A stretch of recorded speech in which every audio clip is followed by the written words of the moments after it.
everyone, and once more I want to say welcome to another edition of Paul's Cinema Picks of the Week.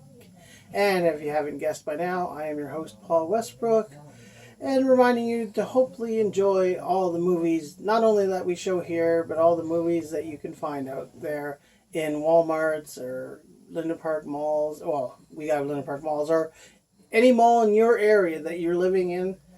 See if you can find the movies, and hopefully, like me, you enjoy them. Now, this little bit here is going to be on Extreme. Hard to really say what it's about. Extreme superhero action movies. That's probably the best adjective I can actually give for it. And two of the movies here I have, Suicide Squad and Sucker Punch. And Sucker Punch was directed by Zack Snyder. He was the director of Man of Steel, Batman vs. Superman, Justice League, 300, The Watchmen, which is another of my favorite superhero type movies because it was so dark. This one is a little bit of a dark one in itself. And this one here was more or less produced by Zack Snyder, but is part of the DC universe, the cinematic universe. And Suicide Squad, which was actually filmed in Toronto, Hamilton, and New York, a few other areas, and it's sort of anti-heroes. So in a sense, you can actually refer to this as extreme, super anti-hero type movies, action films. Okay, the first one we're going to talk about is Suicide Squad. And most of the superhero movies, you'd have like Batman, Superman, Wonder Woman, Aquaman, The Flash, Cyborg. But in this one, this is more about the villains. So it gives the villains a chance to shine in their own cinematic vehicle.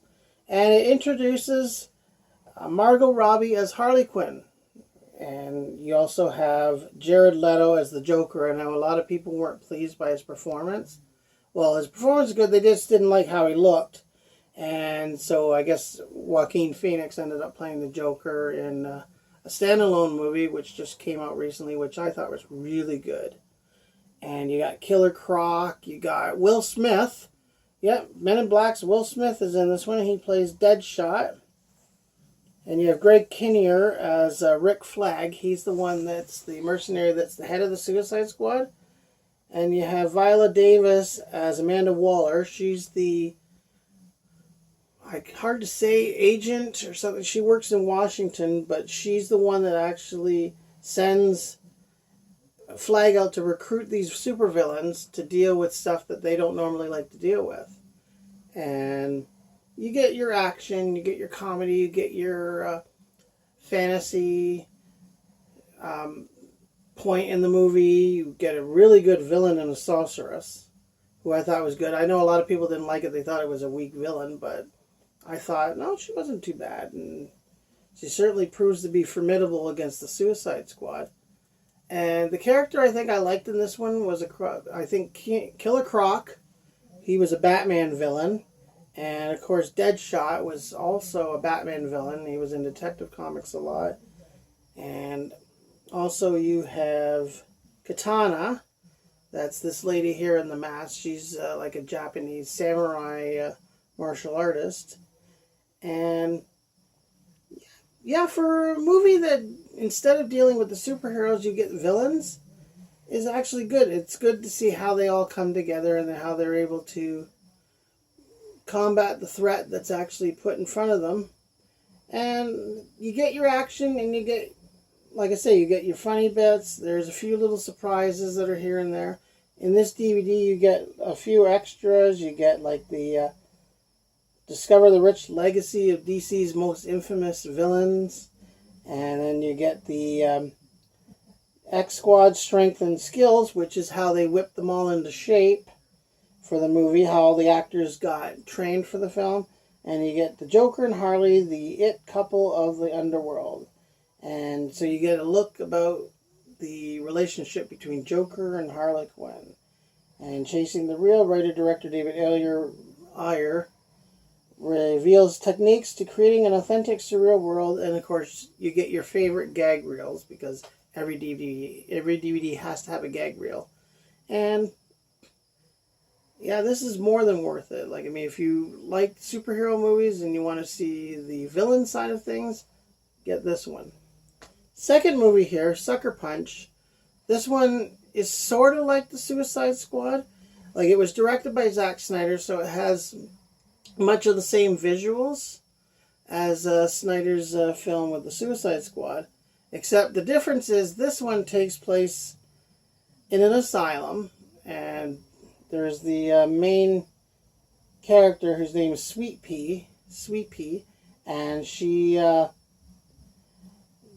sent to this asylum, I think, by her father, and a lot of the action stuff and the sequences, I found that when I saw this, I thought that was going to be the main part of the film, but what I discovered after is that all that's in her head.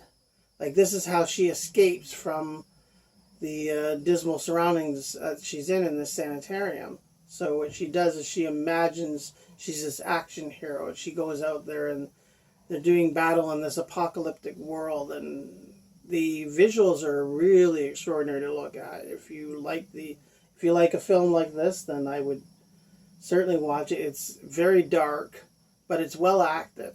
I thought it was very well acted.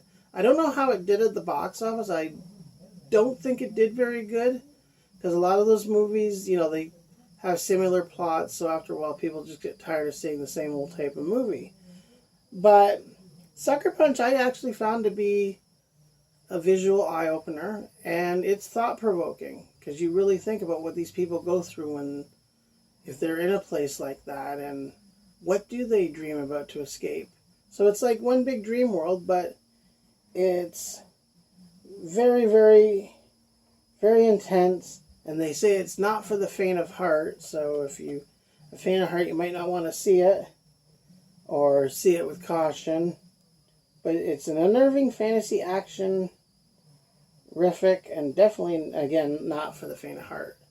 And it's one of those movies that you just have to sit, pay really attention to, and hope that you like it. Well, those are two movies that I wanted to discuss with you today. So this is Paul Westbrook reminding you once again to like and subscribe to the channel. Make sure that you leave a comment in the comments below. I hope you enjoyed it, and I just want to personally say I hope you're all staying safe during this corona crisis that we're having, and my prayers go out to each and every one of you folk, and hope that everything gets resolved soon and back to normal. We can just keep hoping. But for now, this is Paul Westbrook saying goodbye and reminding you that I'll be seeing you at the movies.